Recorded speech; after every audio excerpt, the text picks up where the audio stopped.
Boa noite, meus amados irmãos. A graça e a paz do Senhor seja conosco. Obrigado a essa igreja, Pastor Marcos, por nos receber durante esses dias. Sem sombra de dúvidas, muitos pastores estão aqui. A consequência disso é que um rebanho muito grande de ovelhas será abençoado por aquilo que nós temos aprendido aqui. Minha igreja, Igreja Batista Reformada em Russas, tem orado por esse tempo que nós passamos aqui, tem nos sustentado em oração, aquilo que nós fizemos agora, gastamos um tempo clamando a Deus, também tem sido feito pelas igrejas que estão aqui representadas. E quero falar um pouquinho, o pastor Marcos me pediu para ou trazer um estudo ou trazer um sermão, e eu optei pelo sermão. Isso não tira o fato de que em alguns momentos também nós vamos refletir um pouco mais, o tom vai ser de sermão, mas também com um pouco de estudo. Nós vamos refletir, e eu peço que vocês abram as suas Bíblias no Salmo 127, um salmo muito, muito conhecido, um salmo que fala sobre a grandiosidade daquilo que Deus instituiu, a família, e nós vamos refletir sobre como o Senhor usa a família para demonstrar a sua força, o seu vigor, a sua grandeza, o seu sustento, a sua preservação. Nós vamos refletir especificamente nos primeiros 2 versículos apenas, mas vou fazer menção a todo o salmo, é um salmo breve. Eu gostaria de ler com vocês, quero pedir que vocês se levantem para fazer a leitura, já que vocês ficaram tanto tempo sentados, então não corre risco de dormir, já que nós vamos passar mais umas 3 horas aqui refletindo nesse salmo. Então vamos ler a palavra de Deus no salmo número 127, cântico de romagem, de Salomão. A minha versão é Almeida Revista e Atualizada. Diz assim a palavra de Deus: Se o Senhor não edificar a casa, em vão trabalham os que a edificam. Se o Senhor não guardar a cidade, em vão vigia a sentinela. Inútil vos será levantar de madrugada, repousar tarde, comer o pão que penosamente granjeastes. Aos seus amados ele o dá enquanto dormem. Herança do Senhor são os filhos, o fruto do ventre, seu galardão. Como flechas na mão do guerreiro, assim os filhos da mocidade. Feliz o homem que enche deles a sua aljava, não será envergonhado quando pleitear com os inimigos à porta. Vamos, mais uma vez, a Deus em oração. Nosso Senhor, nós temos diante de nós, assim como toda a grandeza e maravilha da Tua palavra, mais uma porção extraordinária dela.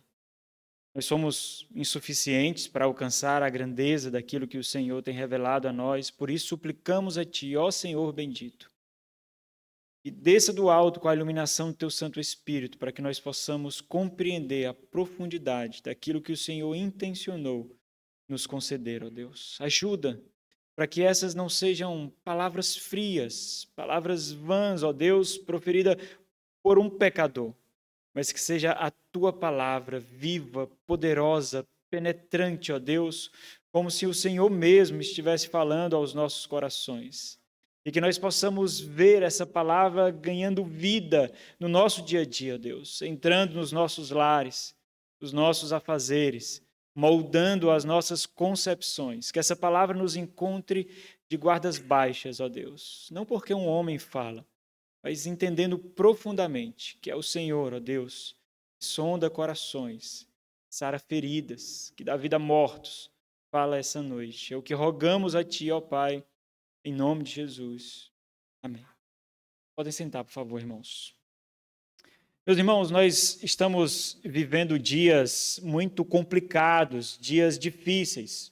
Aquilo que foi almejado durante muito e muito e muito tempo, na própria história da igreja, na própria história da humanidade, aquilo que nós vemos nas Sagradas Escrituras sendo enaltecido grandiosamente, não tem sido mais almejado pelo homem, pela mulher, pelo ser humano. A constituição de uma família. Homens e mulheres não se realizam mais em constituir uma família. Muitas e muitas mulheres não sonham com matrimônio, muito menos com a maternidade. Homens não crescem o suficiente em sabedoria, em maturidade, para sonhar com a paternidade, para sonhar em liderar uma família.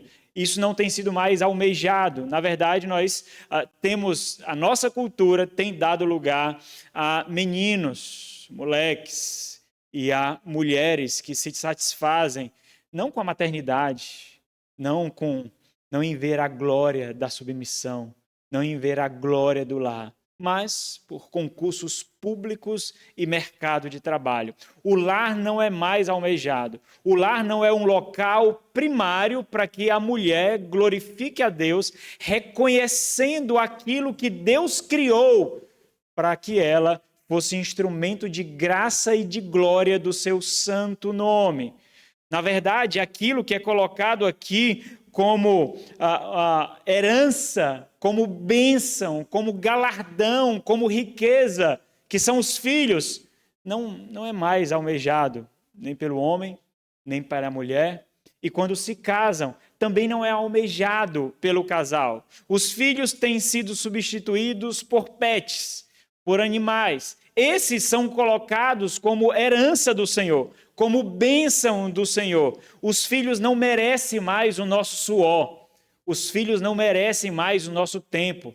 Não merecem mais o derramamento do nosso sangue, as nossas lágrimas. Dá muito trabalho, custa muito. E nós criamos toda uma narrativa para defender o nosso ponto de vista, para que seja moral o suficiente para nós aceitarmos. E muitas igrejas, por incrível que pareça, também têm enveredado por esse caminho. E talvez esse seja o grande absurdo em que nós vejamos cristãos com essas considerações, com essas narrativas, com esses raciocínios do porquê terão apenas um filho, do porquê terão apenas 2 filhos, do porquê não terão filhos.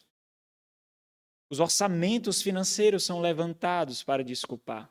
Tudo isso só esconde o fato de que a percepção do que é o casamento, do que é a família, tem sido esfacelado no meio do povo de Deus, tem sido sucateado no meio do povo de Deus, e aquilo que é enaltecido como uma instituição criada de Deus, por Deus, para reluzir a glória de Deus, já não é mais visto assim, mas é visto como algo que dilui as nossas finanças, dilui o nosso entretenimento, dilui o corpo da mulher, acaba com o corpo da mulher, tira a saúde da mulher. A maternidade, então, se tornou um mero peso, se tornou motivo de murmuração, porque a glória de criar filhos não tem sido visto. Muitas mães não têm criado mulheres. Muitos pais não têm criado homens. Veem no bebê apenas um objeto de paixão, um objeto emocional, e não a semente de uma mulher, e não a semente de um homem. Talvez algo como um adereço para ser postado nas redes sociais. Mas alguns fogem desse caminho, e então alguns constituem famílias, forjam filhos, mas ainda assim, esses pensam que não o fazem pela força do Senhor. Eles têm sonhos grandiosos para os seus filhos, títulos e mais títulos, graus e mais graus, funções e mais funções na sociedade, conquistas e mais conquistas na sociedade, mas está muito longe de dobrar os seus corações diante do Senhor. Joelhos não têm sido mais dobrados pelos seus filhos. O tempo que nós passamos aqui em oração não é testemunhado em muitos lares cristãos. Pais não veem mais, filhos não veem mais os seus pais orando, clamando, suplicando. E por incrível que pareça, esses mesmos pais leem livros de mães puritanas, de pais puritanos, cujos filhos, aqueles que agora escrevem, testemunham que ouviu seus pais clamando, intercedendo, pleiteando por suas almas, porque falar é bonito, porque ler é glamuroso, porque postar é atrativo, mas no anonimato, no silêncio, na escuridão do seu quarto, viver é algo muito e muito diferente. Súplicas têm sido feitas para que filhos se tornem doutores e mestres, juízes e senhores desse mundo, mas não é o mesmo dedicado para que esses filhos amem a Cristo, para que esses filhos clamem pelo Senhor profundamente. Alguns até sonham para os seus filhos, deixando para eles heranças não de piedade, não de devoção, não de temor, talvez carros, casas, talvez as suas formações, os seus estudos, e esses ainda erram, embora se casem, constituem família, mas esses perdem o sono, perdem o vigor, porque tudo isso não é tributado no altar de adoração ao Senhor. Pensam que fazem isso por sua própria força, pelos seus próprios braços. E é justamente isso que esse salmo ele condena, de que a casa que é edificada com a nossa própria força, sem confiar na força de Deus, é uma casa que na verdade não foi edificada. É uma força que, na verdade, não é forte. É a maior fraqueza de um homem. É a maior fraqueza de uma mulher.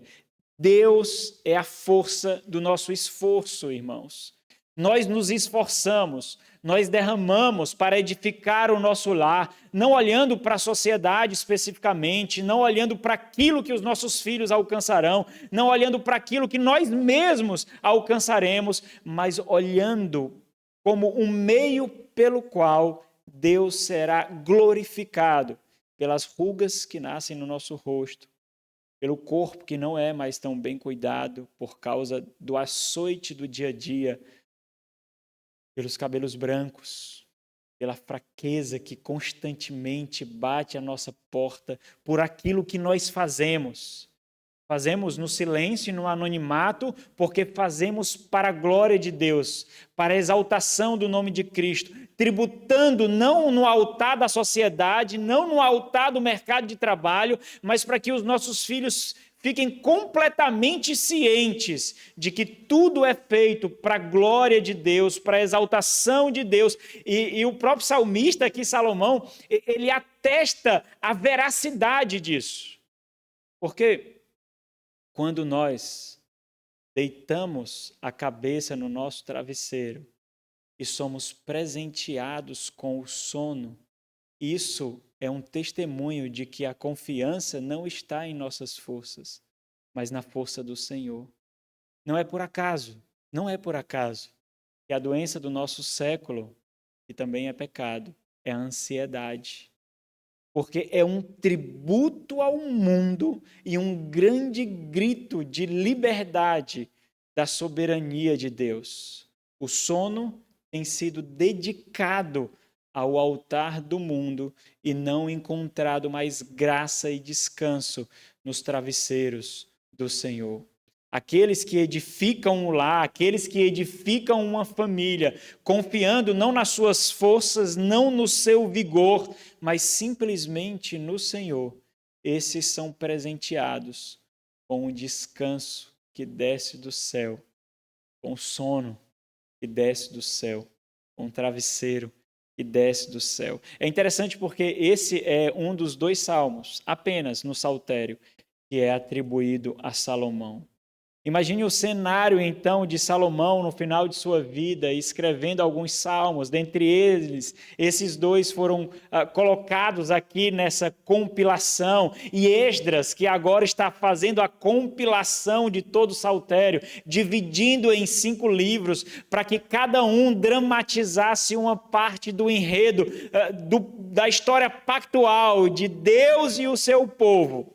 Contasse ao povo que agora volta para a cidade santa, para a reconstrução da cidade, para a reconstrução do templo, para que Esdras contasse a esse povo a preciosidade do que Deus formou. E a porção de povo reunido em cada lar, como uma família do pacto, tributasse a Deus a própria fidelidade e a aliança que Deus tem para com esse povo. Por isso que ele diz logo no versículo 1, inútil, vão, no versículo 2, inútil, vão trabalhar e não confiar no Senhor. Imprestável, ineficaz, enganoso, fraudulento. E ele repete isso, mostrando que aquele lá, cuja edificação não é realizada pelo próprio Senhor, tem todo o seu esforço e seu trabalho de forma vã. O versículo 1 deixa essa verdade mais clara do que o sol do meio-dia. Inclusive, enfatiza, repetindo-a, mostrando esse paralelismo, uma característica muito exclusiva da linguagem hebraica, da poesia, aquele que edifica, aquele que guarda, mostrando a obra do Senhor em edificar a casa. Se o Senhor não edificar a casa, se o Senhor não guardar a cidade. Observe que aqui Salomão mostra não somente a necessidade da ação do Senhor, na edificação, na construção do lar, mas também na própria preservação do lar. Imagine por um instante, como eu falei, Salomão, no final de sua vida, escrevendo esse salmo, quando ele percebe que não importam exércitos, não importam riquezas, não importam impérios, não importam prazeres, não importa sabedoria. Tudo que nós fazemos e tudo que nós conquistamos não se sustentará se o Senhor não quiser.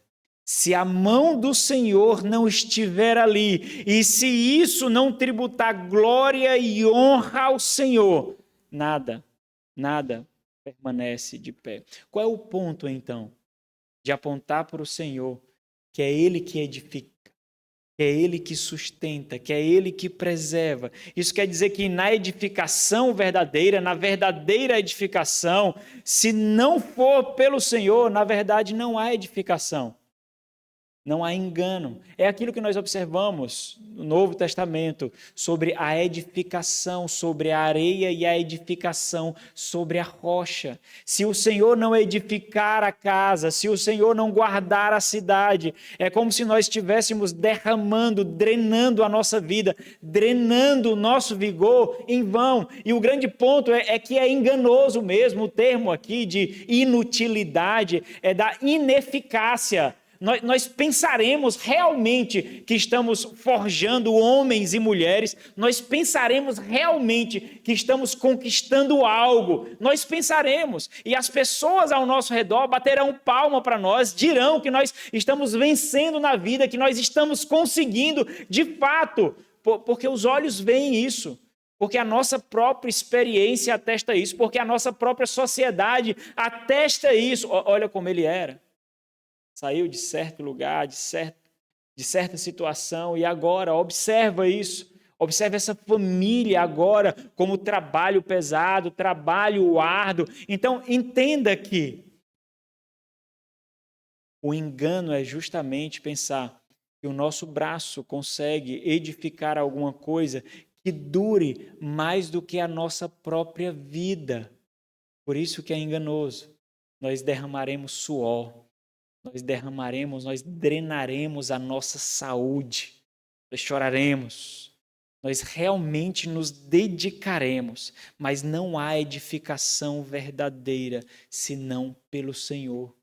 Tudo é engano, tudo é ineficaz. Não há preservação real, apenas ilusão, se não for a mão do Senhor, as poderosas mãos do Senhor nos guardando.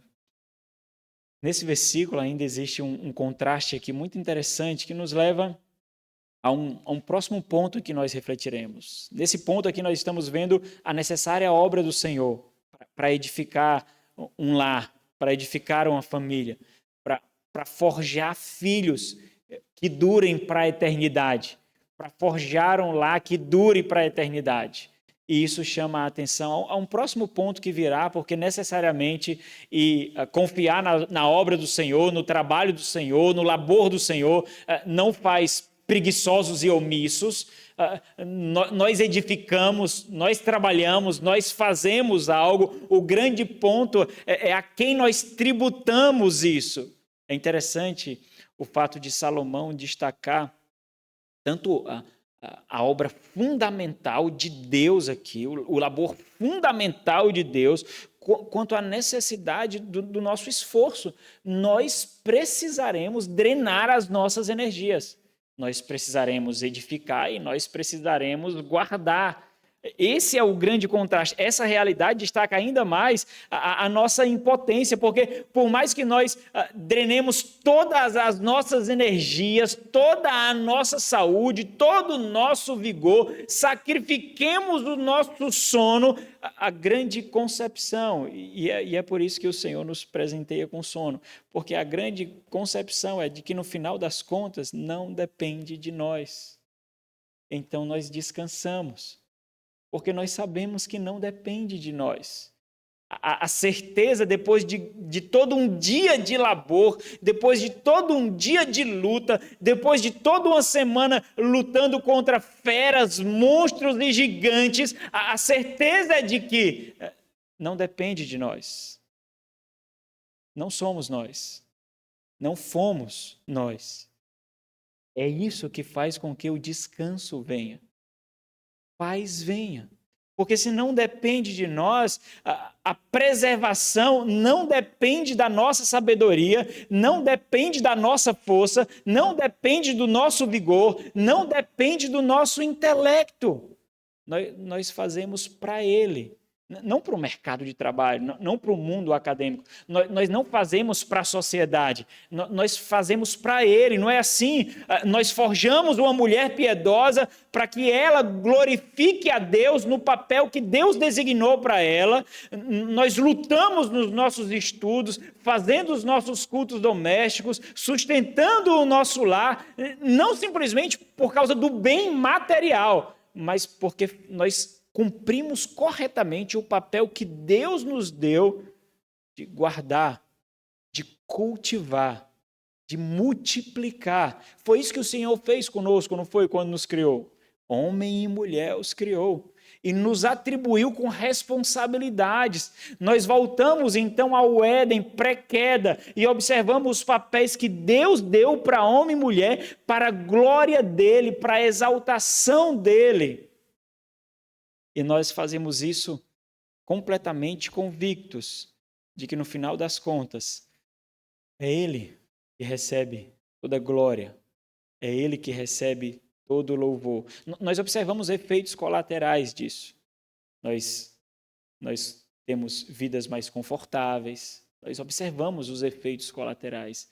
Não somos iludidos pelo conforto, não somos enganados por aquilo que esse labor gera, porque nós temos plena convicção de que não fomos nós, não é para nós, e nós sabemos que é enganoso.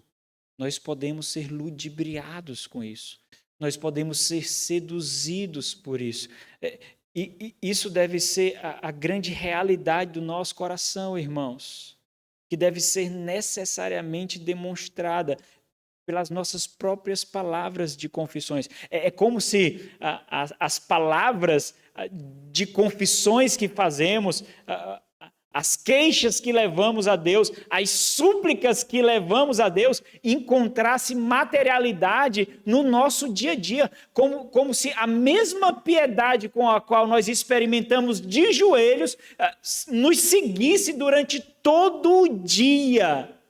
A mesma humildade, a mesma contrição, a mesma dependência fosse conosco até o chão de fábrica, até o escritório, até a sala de aula, ficasse conosco na cozinha, na sala, em todo lugar. É como se essa humildade, essa dependência, essa contrição nos acompanhasse e não fosse uma mera encenação, porque até hipócritas oram piedosamente. Até hipócritas oram com reverência, até hipócritas oram com temor, mas depois que os seus joelhos não estão mais dobrados, eles largam a mão de toda essa contrição de toda essa piedade. E eles demonstram realmente o que são. Atores, é isso que a palavra quer dizer. Atores, encenadores, e não dramatizadores da glória de Deus. Apenas meros atores. Alguns consideram isso erradamente também. Acham que confiar em Deus significa omissão. E eles se enganam, porque muitos, na verdade, são completos irresponsáveis e não crentes. Embora usem do subterfúgio de que tudo vai dar certo no final. Olha, fica tranquilo, vai dar certo. Está se preocupando para quê? Vai dar certo no final das contas. Fica em paz, vai correr tudo bem. Confundido, então, a irresponsabilidade com a confiança de Deus, em Deus. É obra do Senhor edificar. É obra do Senhor guardar. É obra do Senhor preservar. E é responsabilidade nossa também edificar e preservar. Essa responsabilidade não é removida de nós. Por isso que é simplesmente a disposição do nosso coração. Por que fazemos o que fazemos? Eu lembro que quando eu não conhecia a Deus, eu trabalhava a semana toda esperando a sexta-feira para poder usufruir do fruto do meu trabalho. Gastava todos os recursos quando recebia semanalmente.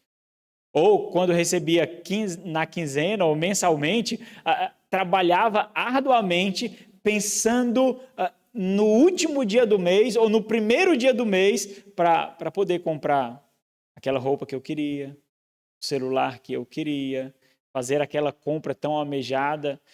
E no final das contas, a gente tributava o nosso suor, a nossa saúde, o nosso tempo no altar do materialismo, simplesmente.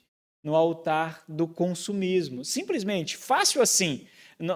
Nós colocamos tudo aquilo que é mais precioso para nós, a nossa própria vida e o tempo do qual nós não podemos resgatar de volta, nós colocamos no altar do consumismo e do materialismo. E com isso anos se passavam e nós nos víamos mais velhos, menos saudáveis, mais cansados, mas não tão próximos de Deus como nós deveríamos estar, não tão dependentes de Deus como nós deveríamos estar. A contabilização não era feita da forma correta, então considerando aqui que todos nós fazemos isso agora, né? A contabilização não era feita da forma correta, mais um ano se passou, a minha família ama mais a Deus, os meus filhos, o meu lar, a minha esposa está mais dependente de Deus, eu tenho encurralado ainda mais a minha família para que ela busque mais a Deus, os meus filhos, eles têm sido ainda mais indesculpáveis,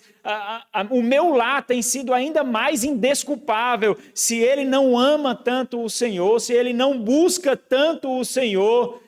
Esse ano terminou, ó Deus, mas eu vivi para Ti. Eu não vivi para a empresa, eu não vivi para os meus estudos, eu não vivi para o concurso, eu não vivi para o mercado de trabalho, eu vivi para Ti. E Tu podes ver os frutos disso, estão aqui.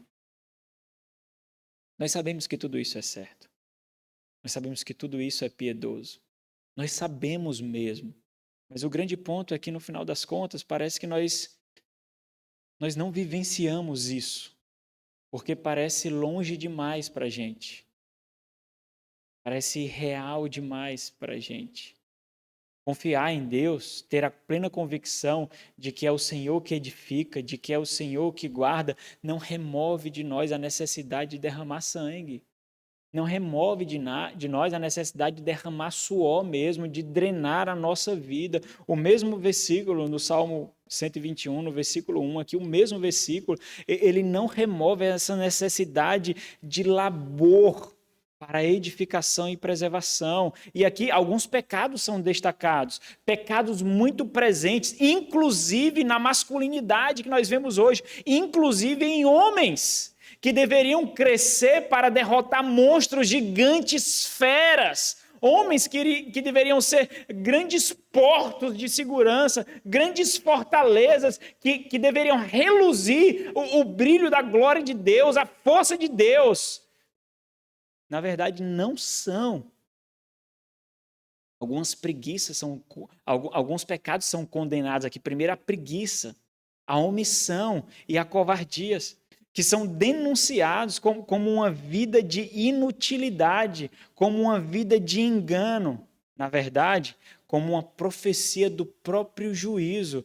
Mas o que nós encontramos hoje, na verdade, é que aqueles que experimentam isso, constroem uma narrativa, colocam uma roupagem para que esse comportamento, esse padrão de vida seja aceito. E o grande ponto é que outros covardes, outros omissos, outros preguiçosos referendam isso, porque esses mesmos não querem ser expostos.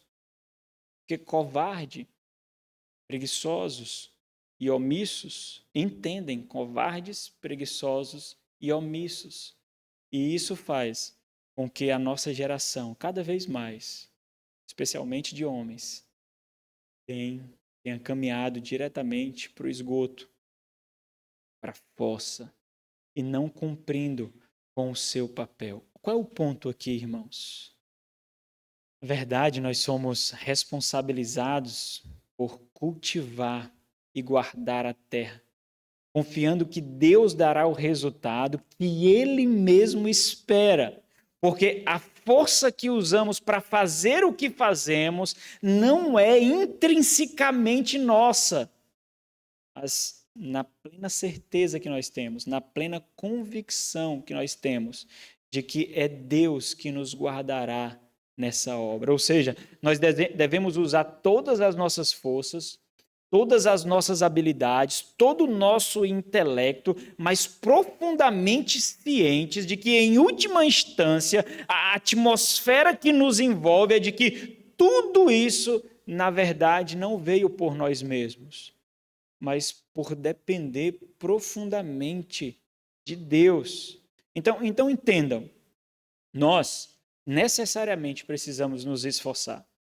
Nós precisamos lutar para edificar, nós precisamos ficar de prontidão para aguardar, nós precisamos construir. Mas olha o versículo 1, esse paralelismo que ele faz. Em vão trabalham os que a edificam. Observa, esses trabalham, mas quando não tributam ao Senhor é em vão.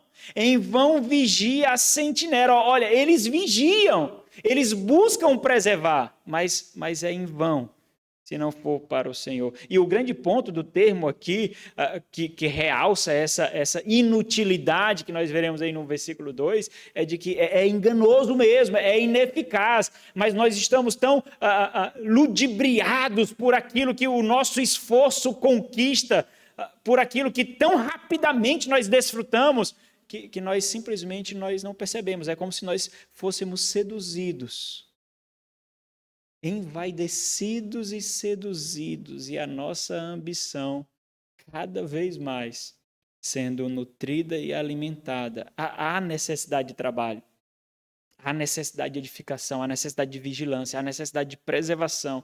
A diferença é de que a fé não está nos nossos esforços, mas na força do Senhor. Nós vamos dormir cientes de que aquilo continuará sendo preservado.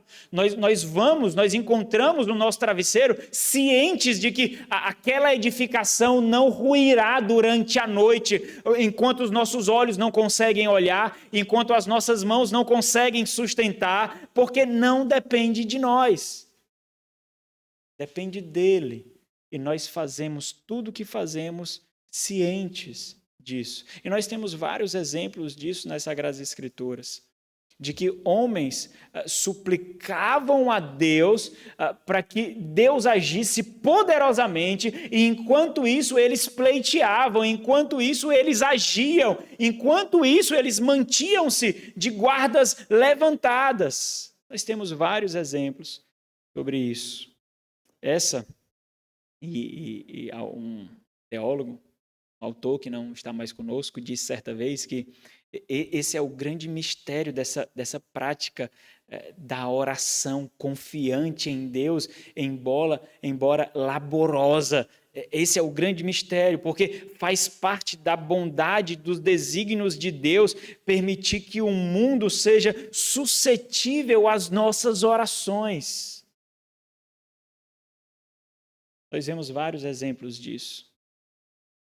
Fé, crença, confiança, esperança não são sinônimos de preguiça, não são sinônimos de omissão, não são sinônimos de covardia. Nós fazemos o que fazemos não porque nós não temos oportunidade. Nós fazemos o que fazemos não porque nós não temos sorte. É porque é reservado para nós. É reservado para o homem o trabalho. É reservado para o homem a edificação. É reservado para o homem a preservação do seu lar. Nós fazemos o que fazemos porque isso cabe a nós. A nós foi dado esse papel, a nós foi dado essa responsabilidade. Então, é cumprindo esse papel, é exercendo essa responsabilidade que nós fazemos o que fazemos. E nós não temos a pretensão de sermos reconhecidos ou recebermos a herança agora, a recompensa agora, o galardão agora, porque nós não olhamos para esse mundo que é corroído. Nós não olhamos. Nós sabemos que um dia nos encontraremos com o nosso Senhor e nós podemos apresentar algumas coisas ali. Nós podemos apresentar o nosso lar.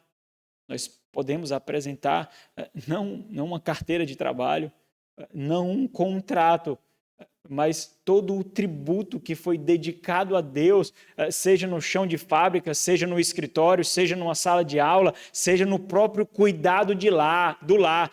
Nós apresentaremos diante de Deus, foi para o Senhor Deus, foi para ti, ó Pai, foi para a tua glória, não foi para o consumismo, não foi para o materialismo, não foi para esse presente século, não foi para a minha glória, não foi para a minha ostentação, foi para ti, Senhor, foi para ti, está aqui. E o Senhor que sonda corações, Ele sabe, Ele vê.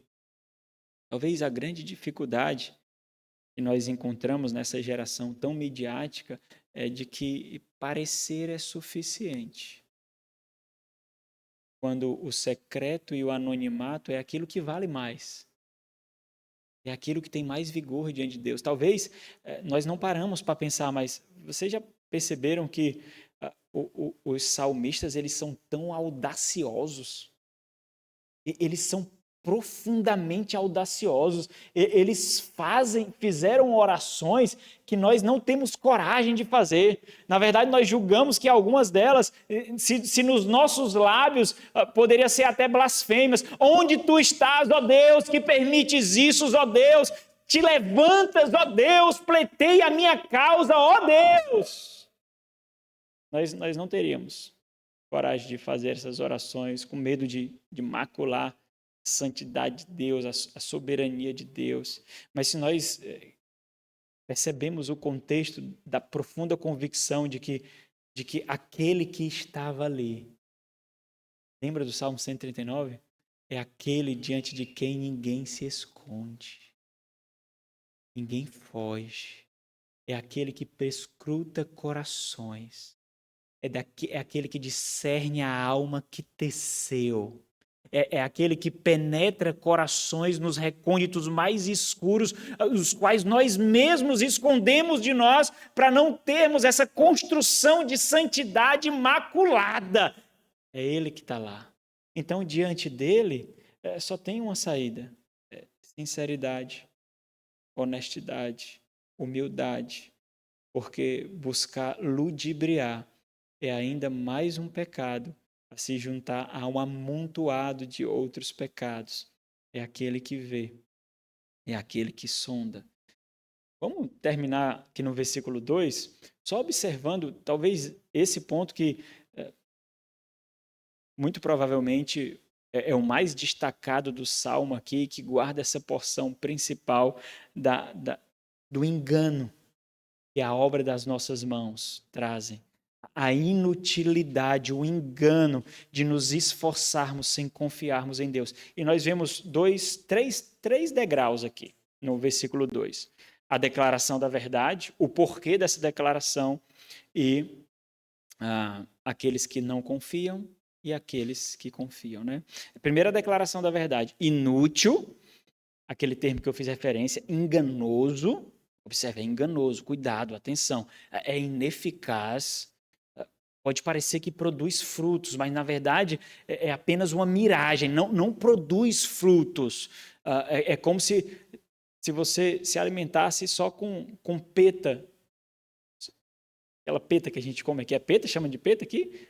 Peta, você se alimenta só com peta e água. Peta e água. A barriga incha, parece que você está satisfeito, mas não nutriu.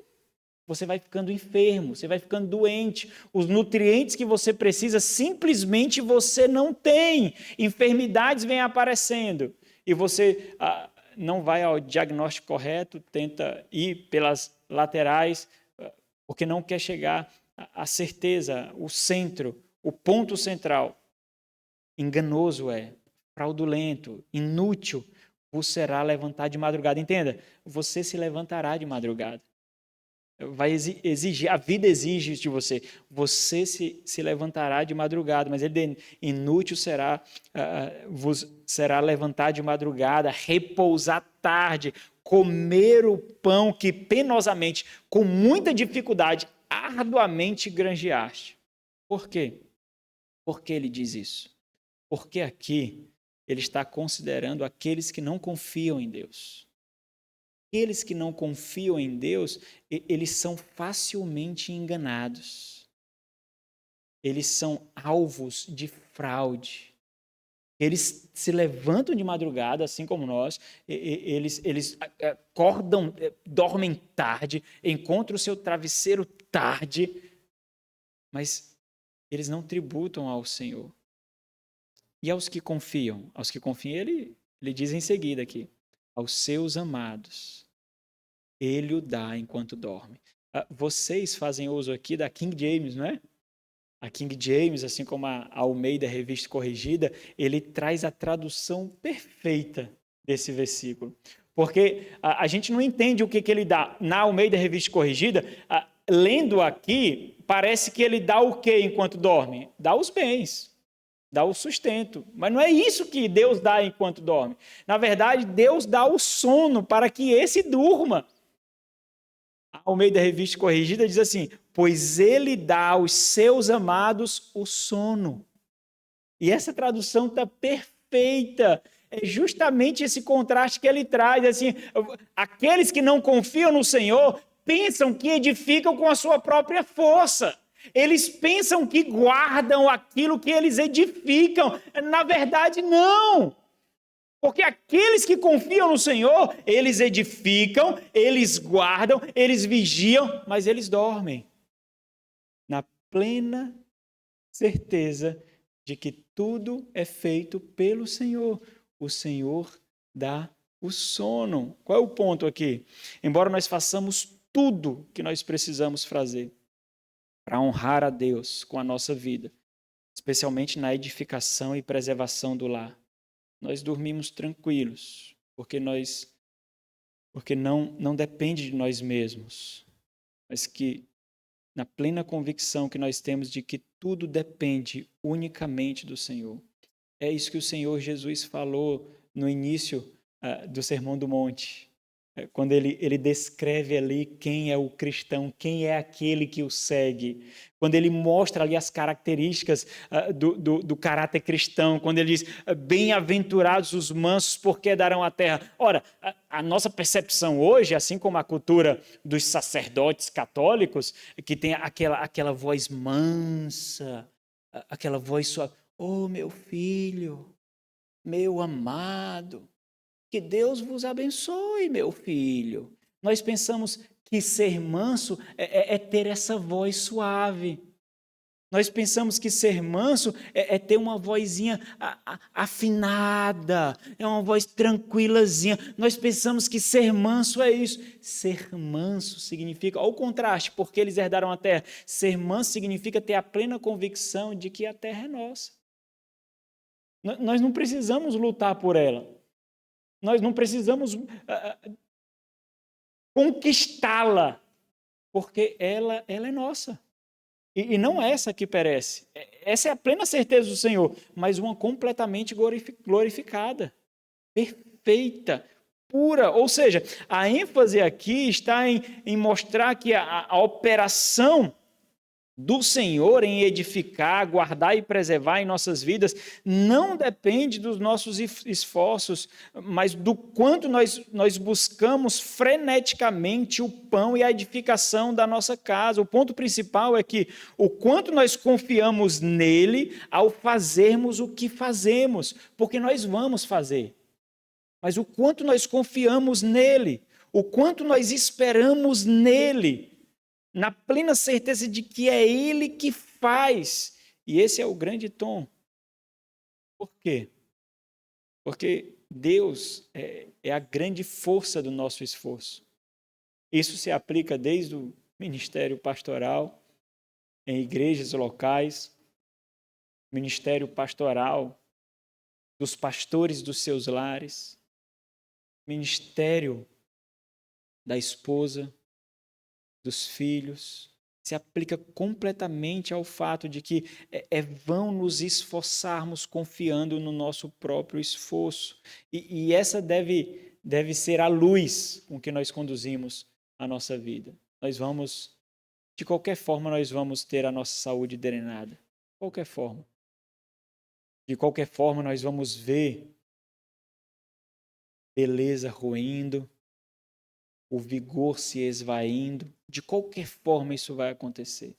Mas a que Deus nós tributamos isso?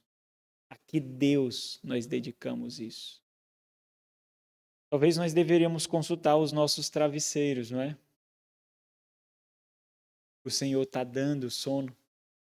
O Senhor está dando o descanso. Nós realmente pensamos que se nós pararmos, simplesmente não vem mais, de que a dependência está em nós, ou de que a dependência é completamente nele. Talvez a grande dificuldade na nossa geração seja os dois extremos: preguiçosos, omissos e covardes, ou aqueles que pensam realmente que podem conquistar o mundo para si mesmo com seus próprios esforços.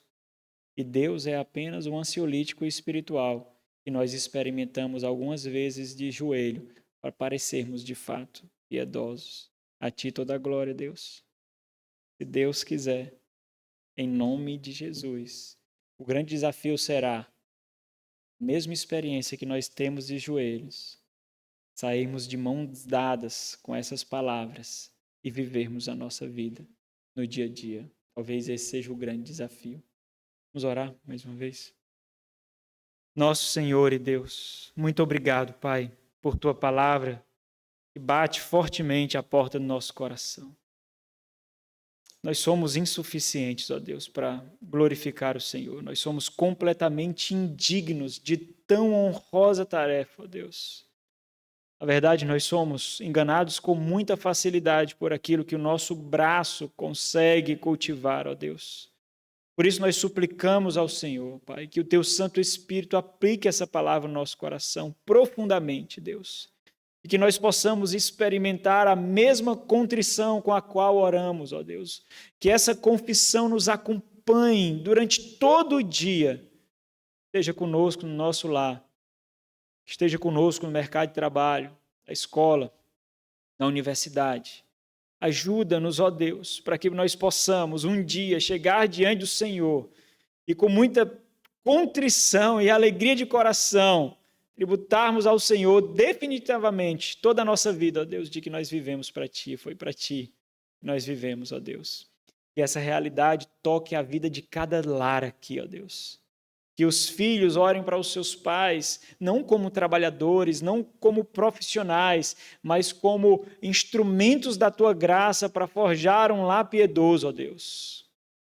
Ajuda-nos, ó Deus, pois precisamos de Ti. Abençoa essa igreja, Pai, fortemente. Que seja um luzeiro dessa cidade. Que cada família possa experimentar vida completamente dedicada a Ti, ó Deus. Em nome de Jesus. Amém.